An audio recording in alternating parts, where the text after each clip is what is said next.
Let's walk through how you can disable AirPlay on your iPhone. First, open your Settings app and scroll down until you find General. Tap on General, then scroll down again. Right below AirDrop, you'll see AirPlay. Go ahead and tap on that. At the top, you'll see an option for automatically AirPlay to TVs. Tap on it, and you'll notice it's set to automatic by default. When set to automatic, your device will try to connect to nearby devices like computers or TVs. If you want to turn this off, you can set it to never or choose ask, which will prompt you every time AirPlay wants to connect.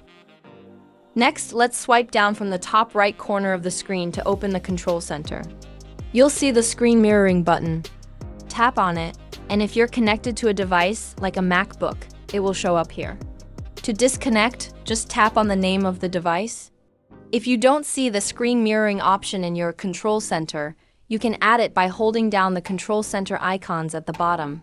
Then selecting Add Control and searching for Screen Mirroring. This way, you can manage screen mirroring for any devices around you, whether it's a TV, another monitor, or even another computer. Hope this guide was helpful. If it was, don't forget to subscribe, it really helps out. Thanks for watching.